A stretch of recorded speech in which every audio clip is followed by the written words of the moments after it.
I am a dentist and I own my own practice. We made about 1.2 million last year, and Good I for have 5 you. employees. How many employees? Yes, 5. 5. Excellent. Wow. hmm So I'm in a sort of a duplex that I own, and my tenant recently left. I have about 500,000 left on the building, and I want to expand into that other space and use the cash reserves in my practice to pay the loan off. If I do that, it'll leave me with about 2 months of cash reserves left.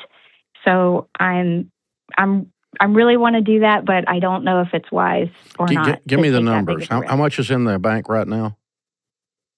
So I have 690, and The I loan have balance is what? 500. Okay, so It's you'd have 200 7.25%. grand, and you're making 100,000 a month top line. Yes, I'm saving. I'm putting in my cash reserves close to $40,000 to $50,000. Wow, you're not taking much home. Yeah. Okay. All right.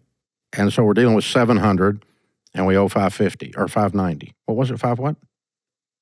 500. I owe 500. 500. left I wrote it down even. so sloppily I couldn't read my writing. Okay. 500. Okay. Yeah, I'm paying off that loan.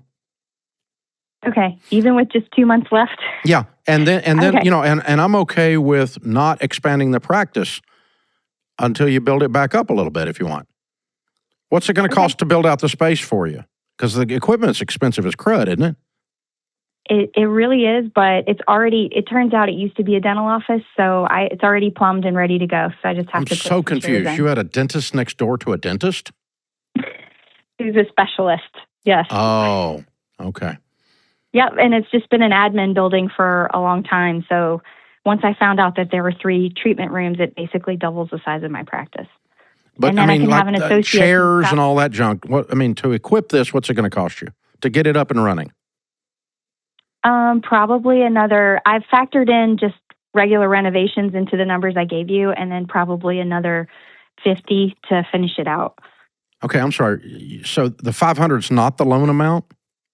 No, the 500 is the loan amount, but I factored into the amount of savings that I have. You've already reduced it by the renovation cost. Correct. I see. Okay, so how much do you actually have in cash? I'm close to 7.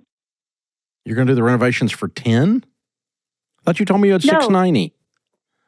No, I do have 690, but in my expenses, I already have money set aside. I've already kind of paid for some renovations to happen. Okay, where is that money? Out of your monthly budget or your operating budget? No, I took it out of I already took it out of my savings. I've already started renovating. The question is, I just don't know if I need to pay off. Are you hiring another dentist? Yes. Have you found that person? No. But I've been to the school and I have a few that I'm interviewing. Okay. So there's no, this train's left the station is what we're saying. The only question is the loan. Correct. Okay, so there's two options. In either option, we're going to finish the renovation with the cash you've already set aside, and we're going to hire a dentist, and we're opening up as soon as possible. And what's the timeline on all of that? Probably 3 months. Okay.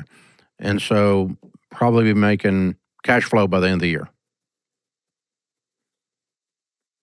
On that new dentist and on those new hygienists.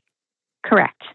Yeah, you got to get them hired, get them in there, get them trained, and you think you have enough customer base to add to it pretty quick. Yes, we're booking out 3 months. Yeah, as it is. Yeah, so yeah, you do. Okay. But what I'm trying to figure out is when this thing's going to quit bleeding and start supplementing the rebuild of your cash base. That's what's running through my head. And I'm trying to measure that against the 200. And I'm trying to measure that about how much risk we're really taking by going ahead and paying this off. Because you could either pay it off today or you could wait 3 months and then pay it off. And you're probably sitting in a different place then. Yes, definitely. But my loan is at 5 years and you have to renew it every 5 years. So I'll have to sort of start over with a loan anyway. Oh, it's coming up in the next 3 months. Mm-hmm. Oh, okay. That's information I didn't have earlier. Wow, we painted ourselves into the corner. We get one choice. Really. I don't think it's a bad choice. It's not the end of the world. I love being debt-free, and I love being debt-free with a big old pile of cash more. And so that's what I'm trying to work on in this scenario. It's what's running the math back and forth here. But yeah, I'm paying it off. Paying it off. And then you're just going to have to really concentrate and spend a lot of your calories getting the new people making an ROI, making a return on investment. Yes, sir. Because otherwise, the 190 that's left could start to burn on you. And if that starts to burn, now I'm getting scared. Yeah, it's just tight, but paying it all, like not being able to pay it all off. I'm also going to be paying rent, which I'm paying rent to myself, so I have that money that can come back to me. It doesn't matter. The shell's still got a pee under it. It doesn't matter where it comes from. It's like putting a payphone in your own house. It's the same thing, right? Yep. Yeah. So, that's just a way to keep books and taxes and so forth. But it's still your money. It's still cash flow, or it's not cash flow. One of the two. Yeah, I pay myself rent too, but that's just because I've got. Oh, anyway. All right. Yeah, yes, I'm going to do this, but I'm going to manage it. And here's the thing. I also am counting on the fact that in talking to you, you are very impressive in how dialed in on this stuff you are. You're a detail person, and you've run these projections back and forth to the point that you've done them right before you go to sleep, and you're doing them right when you wake up. You're really focused and accurate, and I think that's going to add to how quick this thing turns and how good this is going to be. If you were sloppy, running around chaotic in our conversation, I'd probably tell you to hold off and redo the loan. But you're not. You're so precise that I think that you probably even got other wiggle room you hadn't even told me about. And so I think you're going to be fine because of who you are and how detailed you are. Very impressive, Jennifer. Very impressive. Thank you so much. Thank you. We appreciate you calling in. It's very, very cool stuff.